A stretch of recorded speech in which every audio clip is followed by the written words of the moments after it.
안녕하세요. 지난 시간에는 주로 병에 대해서 알아봤는데 이번 시간은 해충 중심으로 한번 알아보는 시간을 또 갖도록 하겠습니다. 저는 딸기 팀장 정시욱입니다. 지금 우리가 딸기밭에서 주로 문제가 되고 있는 것들이 이런 작은 뿌리 파리, 응애류 이것을 확대해서 한번 사진을 본 건데요. 가루이는 비교적 딸기에서 그렇게 많이 발생은 또 안 되지만은 이런 작은 뿌리 파리는 발생을 하고 나면은 방지하기가 상당히 어려운 부분이 있고 응애류는 어떤 농가든 피해를 다 봅니다. 그래서 실제로 철저한 예방을 하지 못하면 반드시 응애 때문에 고민에 빠지는 어떤 그런 해충이 바로 응애다라고 볼 수가 또 있습니다. 이거는 이제 담배 거세미 나방에 의해서 8월 말 정도, 육묘 후반부라든지 정식 초기 때에 9월 달, 10월 달에 주로 발생을 많이 하는 건데 이런 해충류 같은 경우는 쉽게 보이기 때문에 또 방제를 약제를 살포하시게 되면 방제가 또 쉬운 편입니다. 또 이것을 담배 거세미 나방은 주로 밤에도 활동을 합니다. 그래서 이런 것을 약제 방제를 하기 위해서는 약간 해가 넘어갈 점에서 약제 살포를 하는 것이 방제가에 좀 높은 효과가 또 있다라고 볼 수가 있습니다. 진딧물류도 딸기에서 많이 발생하는데 진딧물에 적용되는 약제는 다양하게 또 있습니다. 그래서 요거는 발생이 되는 그 시점에서 약제를 살포하시면 비교적 쉽게 해결이 되는 그런 해충이다라고 볼 수가 있습니다. 총체벌레는 주로 공응기 때 주로 생기는 것을 논사안에서 패턴을 보면은 2월 말부터 생기기 시작해서 작기 끝날 때까지 주로 생기는 그런 총체벌레인데 이런 것들도 하얀색 종이를 가지고 딸기를 발생된 지점에서 딸기 꽃대라든지 딸기잎을 털어보면은 그 미세한 그런 이런 총체벌레가 그 기어다니는 것을 관찰할 수가 있습니다. 그래서 이것도 예방적인 차원에서 보통 2월 말부터 3월 달부터 해서 방제를 갖다가 좀 철저히 좀 해주셔야 됩니다.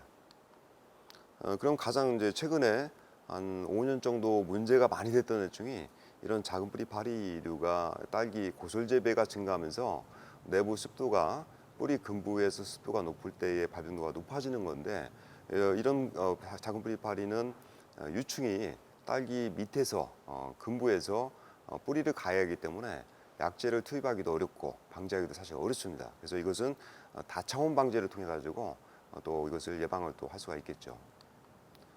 주로 최근에 고솔 재배가 증가하면서 이런 인공 상토를 사용하게 되면은 이 안에 습도가 보통 40% 정도가 유지가 되는데 이 습도가 많은 그런 이런 그 상토 내부에 작은 뿌리 파리가 서식하기가 매우 좋은 조건이 됩니다. 그래서 고솔 재배가 증가할수록 이런 작은 뿌리 파리 해충의 발병도가 높아졌다라고 이렇게 볼 수가 있고요. 주로 이렇게 관부 크라운 밑에 뿌리 부분을 가하면서 딸기를 고사하게 한다든지 이런 어떤 미소곤충 자체가 탄저병이라든지 시드름병의 매개가 될 가능성이 높다라고 이렇게 진단을 또 할 수가 있습니다. 그래서 작은 뿌리 파리와의 어떤 병과의 상관관계를 보면은 작은 뿌리 파리가 많은 지역에서 탄저병이라든지 시드름병이 유관하게 또 발생률이 높아지고 있다라고 이렇게 볼 수가 또 있습니다. 작은 뿌리 파리는 주로 곰팡이나 유기물 또 식물체 조직을 섭취를 하면서 보통 산란을 한 마리가 100개에서 300개를 하기 때문에 초기 때 이것도 정식을 하고 나서 철저한 예방이 또 필요하고 육류기 때는 비교적 다양한 약제를 사용할 수가 있습니다. 하지만 정식 이후에는 벌에 지장이 있기 때문에 약제를 비교적 꽃이 피기 전에 철저한 방제가 또 돼야 되겠고 벌에 독성이 없는 약제를 써야 되기 때문에 이것도 방지하기가 상당히 쉬운 편이 아니기 때문에 사전에 미리 예방적인 차원에서 방제를 또 하셔야 되겠다라고 볼 수가 있습니다. 최근에 많이 사용하고 있는 약제가 지금 이곳은 아까도 앞서 설명만 드린 것처럼 작은 뿌리 파리가 뿌리 부분에서 활동을 하다 보니까 그 부분에 약액을 우리가 조루관조로 해서 방제를 또 하셔야 되는데 지금이 정식이 가장 많이 이제 이루어지는 시기인데 지금 탄저병을 예방하기 위해서 스포로곤이나 시드름병을 갖다가 같이 공동 방제를 하는데 거기에 이런 여러 가지 작은 뿌리 파리 약제를 같이 혼용해서 조루관조를 하시는 것이 효과적인 또 방법이 되겠습니다. 실제로 약을 그 뿌리 부분에 조루관조를 하는 것이 상당히 어려운 작업입니다. 그래서 병과 해충을 동시에 잡을 수 있는 그런 여건으로 해서 효율적인 방제를 하시는 것이 농가 여러분께서는 현장에서 매우 필요한 그 작업이라고도 할 수가 있겠죠. 지금 저희 논산에서는 이런 작은 뿌리파리를 방지하기 위해서 여러 단계를 또 사용을 하고 있습니다. 그래서 체계적으로 본다면은 육묘기 때는 아타라, 오신, 팬텀, 빗장 다양한 약재를 다 쓸 수가 있습니다. 그러나 정식 이후에는 이런 어떤 효과적인 약재들에 대해서 사용을 하게 되면은 벌의 독성 때문에 벌이 한 달 정도라든지 2달 이상 안 나올 수가 있습니다. 그래서 정식 이후에는 방지하기가 상당히 어렵기 때문에 지금 정식하고 나서 초기 때 또 방제를 또 하셔야지만이 제대로 효과적으로 이렇게 할 수가 있다는 얘기죠. 그래서 정식 후에는 5단계 방제 처리를 저희가 이제 권장합니다. 정식 전에는 고설 재배에서 테라피를 정식 10일 전에 고설 배지에다가 혼합 처리를 한다든지 아니면 육묘장에서 이쪽 정식을 하기 전에 10일 전에 육묘장에서 포트에다가 이런 테라피를 뿌려가지고 정식을 하게 되면은 어느 정도 이렇게 효과가 있다라고 보시면 되겠고, 정식 당일날은 병과 더불어서 병에서 탄저병, 시드름병, 그다음에 이런 작은 뿌리파리를 고설 재배에서는 함께 방지를 해야 되기 때문에 정식 직후에 1회 간주 정도를 해서 그렇게 병반을 해충을 또 막아주는 것이 또 필요하겠다 볼 수가 있고요. 정식 10일차가 되면은 뿌리가 어느 정도 활력을 찾아가지고 기존의 상토와 접지가 되고 뿌리가 어느 정도 이렇게 새로 신뿌리가 나오게 되면은 그때에 끈끈이 트랩을 이용해서 동당 뭐 150장 이상 설치를 해야 되겠죠. 일반적으로 판매되는 것을 3분의 1 정도로 이렇게 조각을 내서 설치를 하게 되면은 미리 작은 뿌리파리가 산란을 하기 전에 그런 성충이 날아다니는 것을 포획을 함으로써 방지를 할 수 있는 방법이 또 필요하겠다라고 볼 수가 있습니다. 그 다음에 이제 세 번째는 이제 정식하고 나 15일 뒤에 여러 가지 젠토논이라든지 이런 어떤 스포곤을 다시 한번 또 관조해가지고 2번 이상 방제를 해야지만이 또 철저하게 또 예방이 또 될 수가 있고요. 밀도를 낮출 수가 또 있습니다. 그리고 기타 다른 방법은 이런 어떤 지금 조류관주가 상당히 힘든 작업이다 보니까 친환경을 하시는 분들께서는 곤충성 병원 선충을 이용해서 관주로 정식 후에 정식 12일 정도에서 한번 처리를 하고 정식 25일 정도 된 상태에서 관주를 처리하게 되면은 이것도 방지 효과가 좀 있다라고 이렇게 말씀을 드립니다. 이건 이제 현장에서 끈끈이 트랩을 주로 설치를 한 장면들인데요.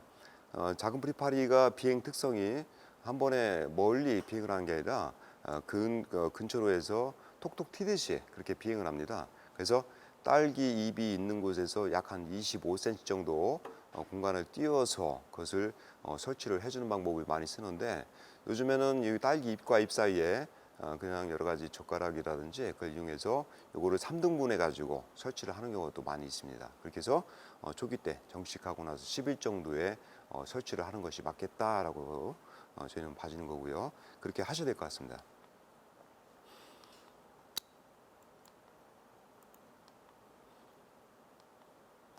최근에 또 이제 이런 어떤 친환경 방제라고 해서 갈색 반알개 유충이라든지 또는 아큐레이퍼 응애를 활용해 가지고 이렇게 방지를 하는 방법도 있습니다. 그래서 친환경 하신 분들은 이런 방법을 또 선택해서 하시게 되고, 그 다음에 이제 응애류입니다.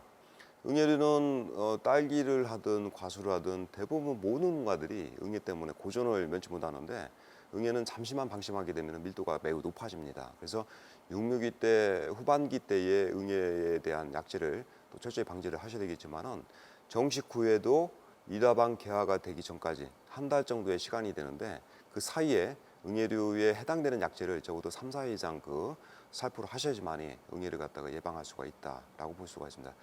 그리고 겨울철 특히 12월 달이나 1월 달에는 온도가 낮아지는 관계로 그때는 밀도가 좀 많이 떨어집니다. 그러다가 다시 2월 말부터 온도가 상승하게 되면 밀도가 높아지는데, 지금 온도가 떨어지는 그런 단계가 들어가기 전에 9월 달에 정식을 했다면은 일화방 개화가 되기 전까지 응애에 대해서는 철저한 또 방제를 밀도를 낮춰놓는 그 지작이 반드시 필요하다고 볼 수가 있습니다. 발병 조건은 일반적으로 25도 내외에서 가장 응애류가 이제 발육 상태가 좋고, 습도는 50에서 80% 정도가 또 보통 되고 있습니다. 그래서 이런 상태에서 응애 발생 밀도가 높아지기 때문에 이런 어떤 최근에 정식하고 나서 응애류가 급히 또 이제 잎이 성장하면서 발생도가 높아질 가능성이 높다는 얘기가 되겠죠. 실제로 저희가 이제 응애를 잠시만 방심하게 되면은 요 표면적은 지금 잎에 뭐 1cm 정도의 그 면적을 가지고 있는 건데, 이 안에 산란된 그 응애류의 알과 전박이 응애를 갖다 우리가 볼 수 있는 건데, 이 밀도가 굉장히 높습니다. 뭐 거의 한 100마리 이상, 알과 포함해서 그 이상이 되는 건데, 초기 때 밀도를 낮춰놓지 못하면 그 다음에는 발생되고 나서는 약을 연거퍼서 서너 번 친다고 하더라도 방지가 사실 어렵습니다. 그래서 실제로 이건 전박이응애가 딸기에서 가장 많이 발생이 되는 건데, 이런 것들은 처음에 초기 때부터 방지를 철저히 또 하셔야 되겠습니다.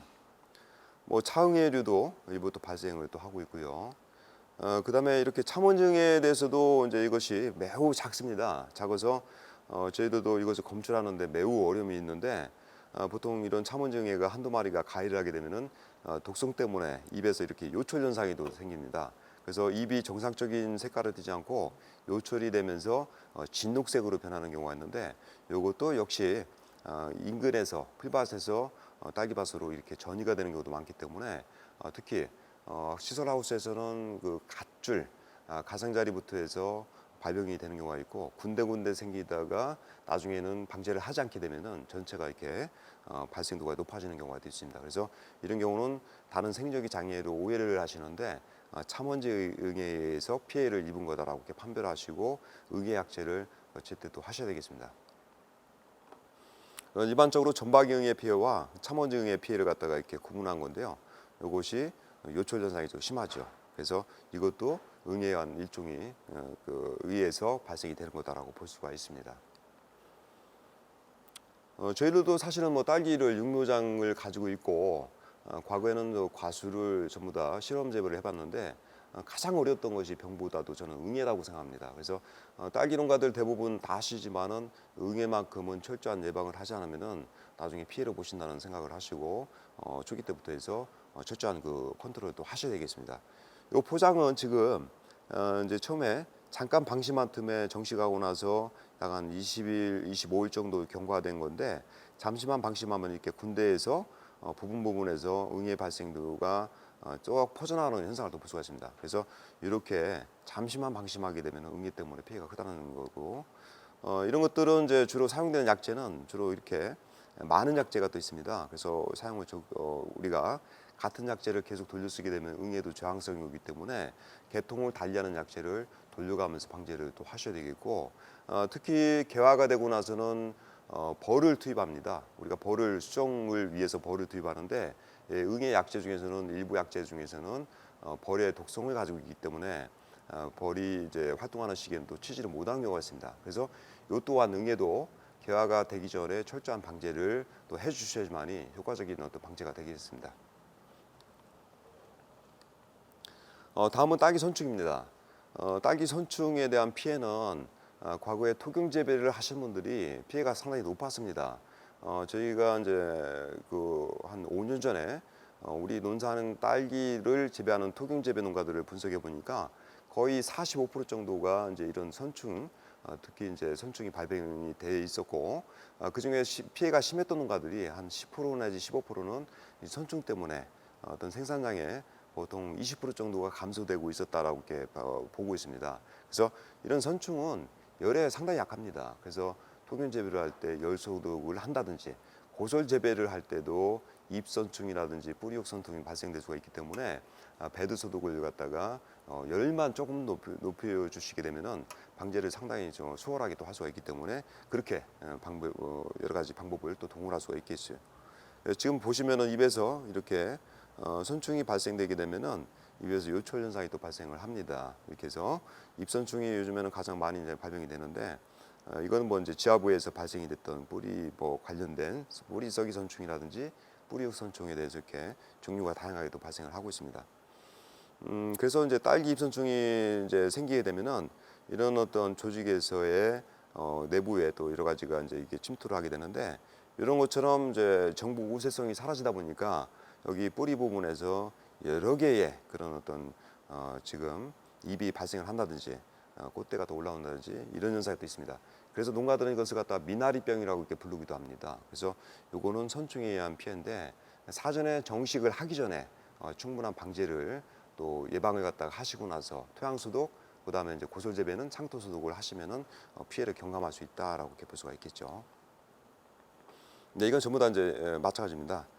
이렇게 해서 선충에 대한 피해인데 이런 선충에 대한 피해를 요거는 또 이제 농가들이 부르는 그 단어는 멍텅구리라고도 부릅니다. 그래서 멍텅구리라고 부르는데 꽃에서 꽃대가 이제 암수가 수술이 안쪽에서 있어야 되지만은 암수가 수술이 없어지는 경우가 있는데 이 경우 때문에 멍텅구리라고 또 부르기도 합니다. 그래서 이런 경우를 농가들은 생리적 장현상으로 오인을 하는 경우가 있습니다. 이것은 대부분 선충에 의한 피해로 이렇게 간주를 하고 하셔야 되는데 작기 중에는 선충을 예방하기가 매우 어렵습니다. 그래서 작기 중에는 선충에 대한 해당되는 적용약제를 쓰게 되면은 벌 독성도 강하게 나타나지만은 농약 검출이 많이 됩니다. 그래서 이것은 사전에 토경 재배를 하기 전에 7, 8월 달에 토양 소독을 한다든지 또는 고수베드 소독을 함으로써 그렇게 예방을 하셔야지만이 가능하겠다라고 이렇게 할 수가 있습니다.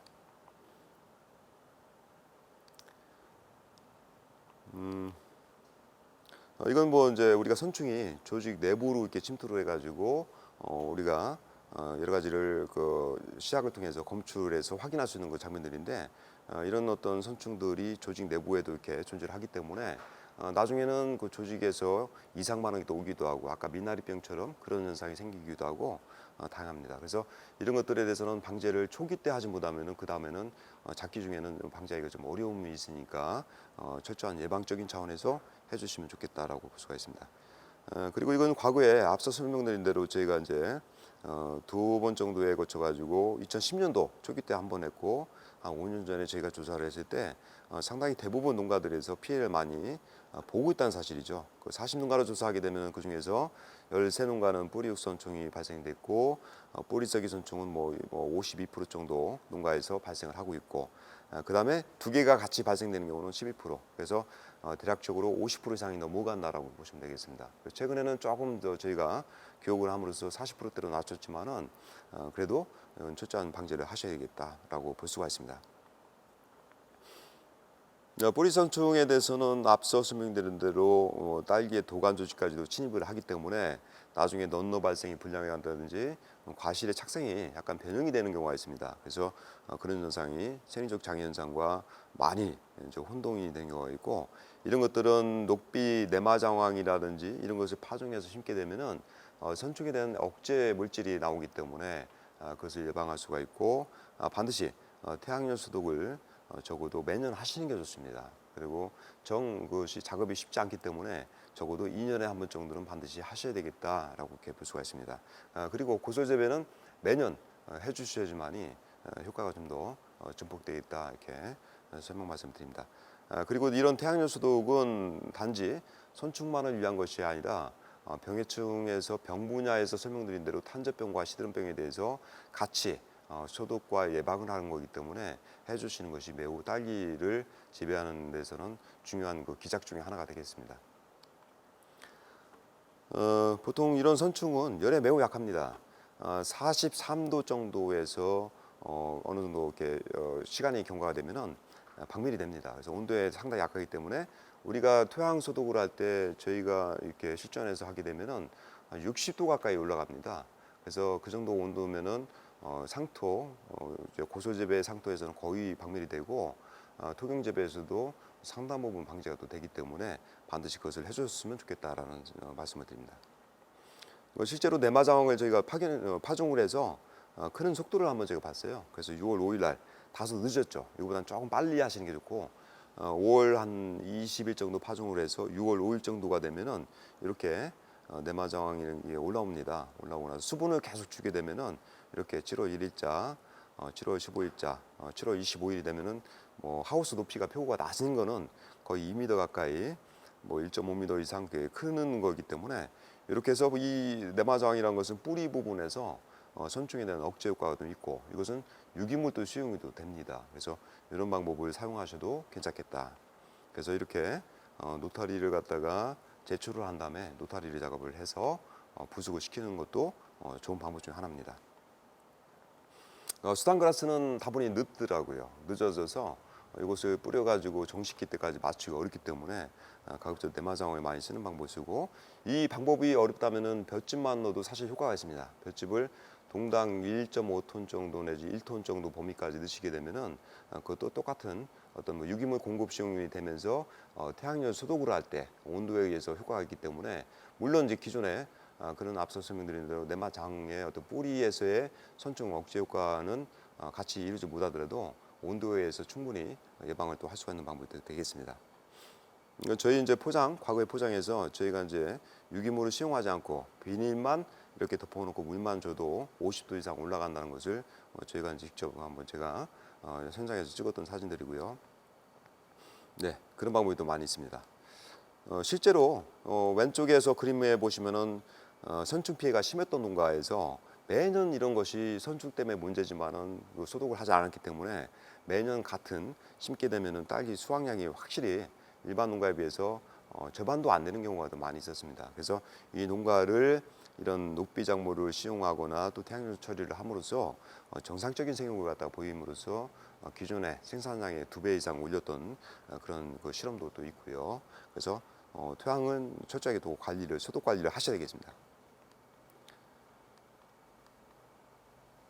네, 이것은 우리 논산에서 이제 부적이했던 농가인데 이 경우는 매년 작물을 딸기를 심어서 수확만 보던 농가인데 여러 가지 유기물을 공급하고 나서 태양열 소독을 한 다음에 정식을 했을 때의 딸기의 초세가 확실히 다름을 또 느낄 수가 있습니다. 그래서 대부분 농가들은 선충이 눈에 보이지 않기 때문에 그 피해도를 잘 모릅니다. 그래서 그것을 감안할 때는 반드시 토양 소독을, 태양열 소독을 하시는 것이 필요하다.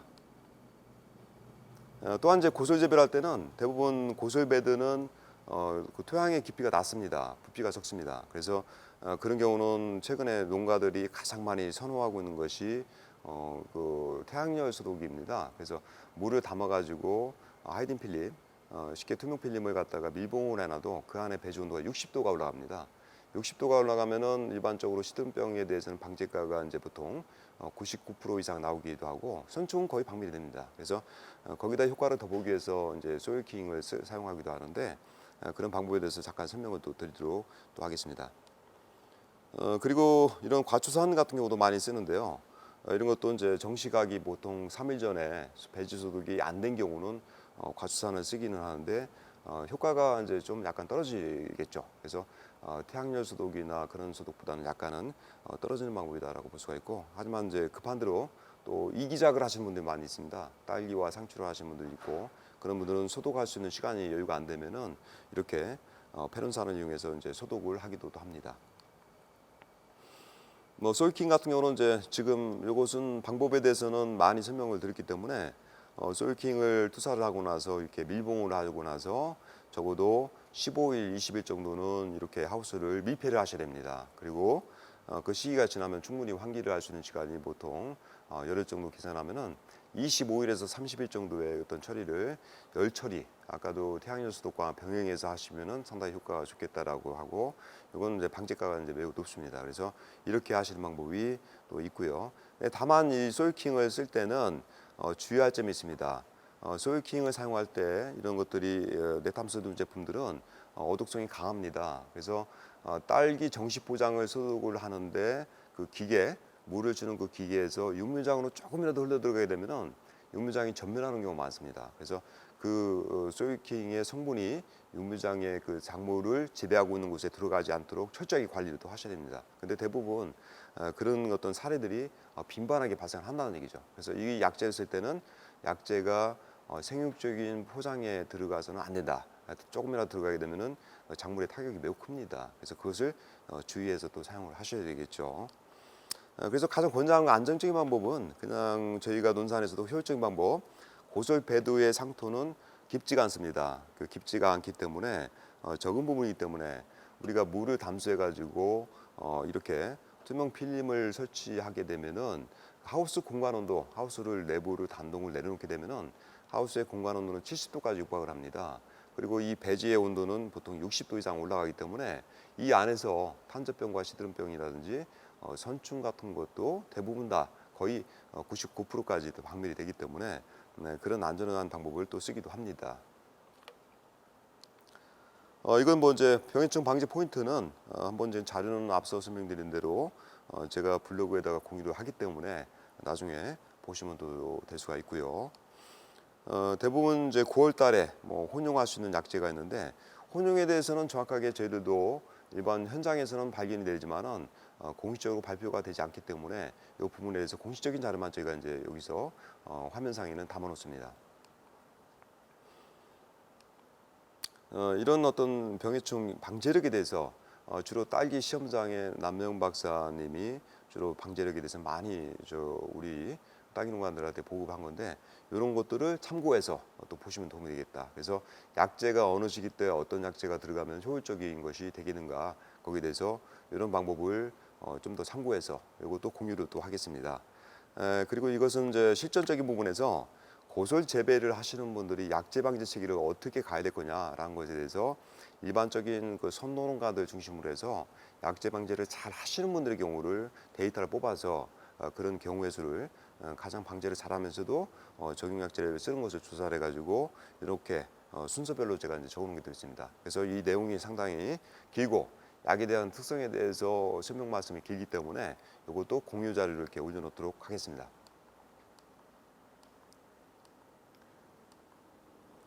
다만 우리가 앞서 설명드린 대로 살균제에 대해서 상당히 우리가 민감할 수밖에 없는 이유가 대부분 우리가 탄저병과 시드름병, 흰가루병 그리고 제피곰팡이 병에 대해서 약재를 살포하다 보면은 꽃이 개화된 상태에서는 어떤 약재든 수정 분량이 크고 적게 다 올 수가 있다는 얘기죠.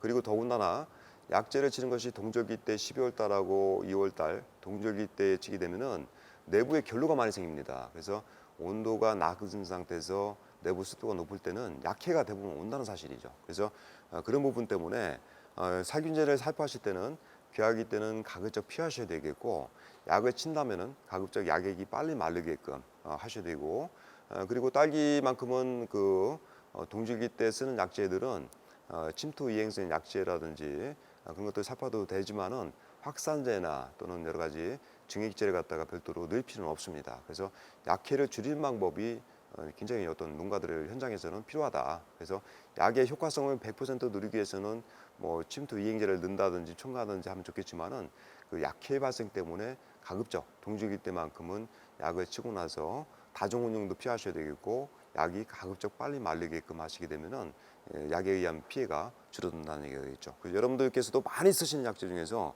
오티바나 헤비치 이런 뭐 카브리오 같은 경우도 개화기 때 치게 되면은 수정 분량 꽃가루 발화 억제율이 90%가 오기 때문에 나중에 꽃대가 출현한다 하더라도 수확을 못하고 수정이 불발이 되면서 꽃대를 꺾어야 되는 경우도 있다는 얘기가 되겠죠. 그리고 이제 대부분 여러분 쓰시는 약재가 크고 적든 간에 그 화분 발화에 대해서 억제 효과가 있다라고 생각하시고 개화기 때만큼은 약을 살포하는 것을 좀 자제를 또 하셔야 됩니다. 그리고 딸기에서 가장 어려운 것이 딸기 농사 중에 하나인 이유는 벌을 또 넣습니다. 벌을 넣게 되면은 벌에 의해서 그 약 살충제가 벌에 또 피해를 주기 때문에 그 약재를 갖다가 살충제를 함부로 선택해서 또 쓸 수가 없습니다. 육무기 때는 관계가 없겠죠. 그리고 개화가 되기 전에 벌을 넣기 전까지는 관계가 없겠지만은 벌을 방사한 이후에는 반드시 그런 약재에 대해서 안전한 농약을 또 선택해서 벌에 독성이 없는 약재를 선택을 해서 쓰셔야 된다는 얘기죠. 그리고 그런 것 때문에 뭐 육무기 때 주로 사용했던 오신 뭐 이런 것들은 정식기 때는 약간 자제를 하셔야 되는 거고 그렇게 해서 약재를 선택하는 것을 한 번 정도는 주의 깊게 또 보셔야 되겠습니다.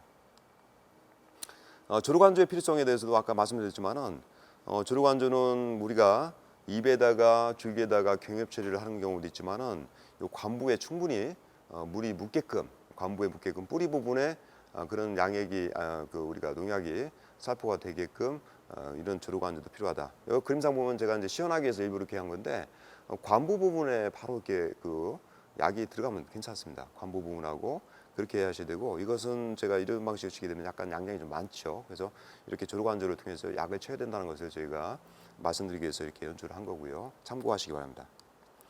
그래서 지금까지 강의한 모든 내용은 네이버에서 그냥 제 이름이 아까 앞서 서두에 말씀드린 정시욱입니다. 그래서 정시욱과 그것을 딸기를 병합해서 검색을 하시면은 또 네이버에서 검색이 되고 아니면은 정시욱 행복한 인생이라고 검색을 하시게 되면은 지금까지 대한민국에서 딸기에 관련된 논문, 딸기에 관련된 책자들, 딸기에 관련된 PPT 자료들 그리고 그런 정보들이 거의 한 2,000건 정도가 있기 때문에 그런 내용들을 갖다가 한번 보시면 되겠고 그 내용에 또 지금 강의한 내용도 다 올려놨으니까 참고해 주시기 바랍니다.